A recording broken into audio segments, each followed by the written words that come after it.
রাজনৈতিক দলের কাছে, রাজনৈতিক সরকারের কাছে সরকার আসলে সব ঠিক হয়ে যাবে, তাহলে সেই রাজনৈতিক দলগুলো কেন অপেক্ষা করবে ডিসেম্বর পর্যন্ত? মাই কোশ্চেন।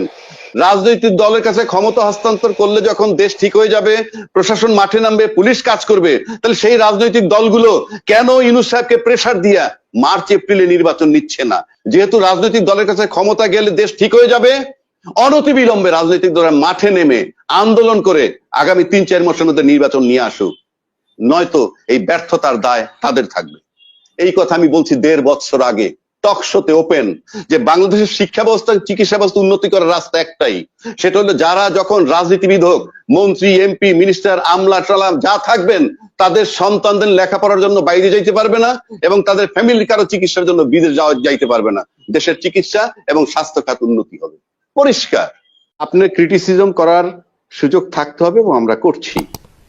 আমি একটু আগে বলছি ব্যক্তির নাম বলেন, আপনারা বলছেন থার্ড পার্টি আসবে, অর্থাৎ আর্মি ব্যাকড গভর্নমেন্ট আসবে। এটা ওনার ভাইয়ের কথায় পাইছি, অর্থাৎ আর্মি ব্যাকড আর একটা গভর্নমেন্ট দরকার। আমি বলছি এমন একটা ব্যক্তি বের করেন, ইউনূস সাহেব যাওয়ার পর আবার আর্মি ব্যাকড কথাটা আসলো কেন? এক। দুই, আমি বারবার বলছি, আমরা যখন দেখেও না দেখি, যখন পুলিশ ডিউটিতে আসে না, অর্ধেক পালায়ে যায়, বাংলাদেশ ব্যাংকের গভর্নর পালায়ে যায়, এগুলো আপনারা আমলে আনতেছেন না। আপনার ৬ মাসে আমরা যেটা চাচ্ছি আর ৭ মাসে যেটা চাচ্ছি, এখনো আপনি যখন পরাজিত, আপনি পালায়ে গেছেন, তারপরে গিয়ে আপনি কি করতেছেন? উস্কানি দিচ্ছেন।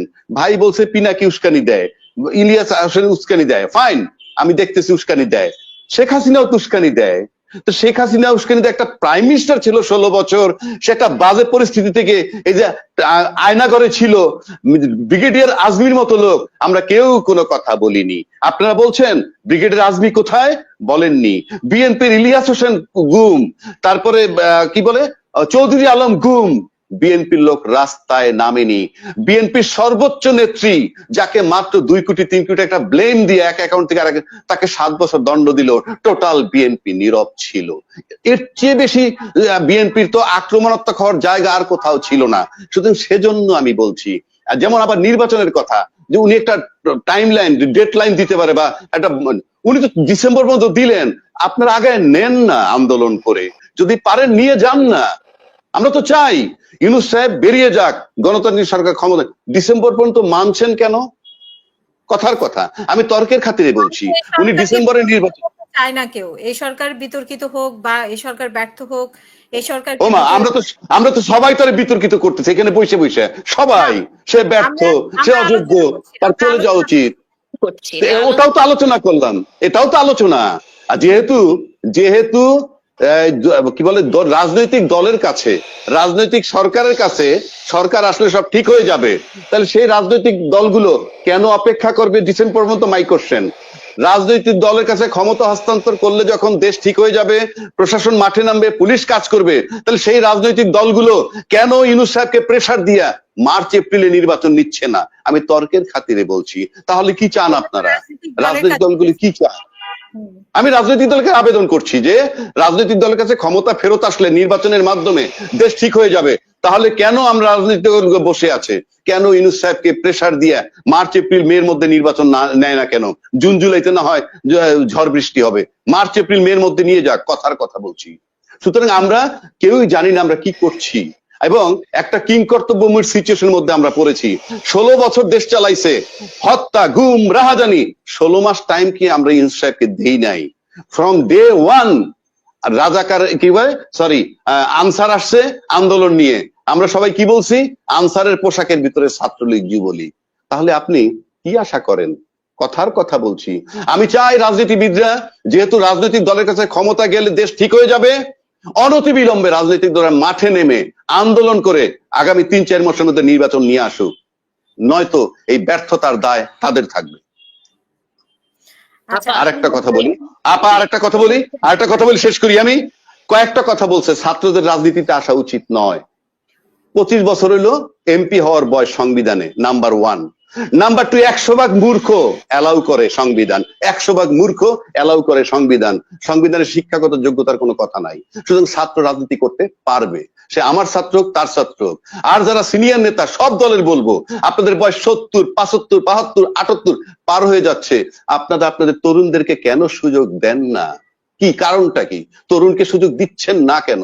একমাত্র রাজনীতির ক্ষেত্রে রিটায়ারমেন্ট নাই, নয় 70 বছরের প্রফেসর নাই, 70 বছরের ইঞ্জিনিয়ার নাই, 70 বছরের ডাক্তার নাই। মন্ত্রী হলে মন্ত্রী হলো, তরুণদের সুযোগ নাই হ্যাঁ, কোথায়? তরুণরা তো কোথায়? মন্ত্রী হলো। আর এবার তো সেটাই তো বলছি, তরুণরা মন্ত্রী হয়েছে, তাকে আমরা কি বলতেছি এখন? শোনেন শোনেন পুলিশের শোনেন ভূমিকা পালন করছে সেই তরুণরা এখন বাংলাদেশে। হ্যাঁ, আমি বলতেছি যেহেতু নাই, আমি একটা কথা, পুলিশ ঠিক আছে আমি বলি একটা কথা বলি। একটু আগে কথা হয়েছে যে এই কিংস পার্টির কথা আসছে ইদানিং কালে একটা মারাত্মক ভাবে। বাংলাদেশের কেউ কিংস পার্টির সংজ্ঞা জানে কিনা আমার সন্দেহ। কিংস পার্টি বলে সেইটাকে যারা ক্ষমতায় থেকে পার্টি করবেন এবং সেই পার্টির প্রধান হবেন, ক্ষমতায় যিনি থাকবেন সর্বোচ্চ পদে। রাখেন রাখেন, শেষ করতে দেন, না শেষ এখন পর্যন্ত সেটা হয় নাই।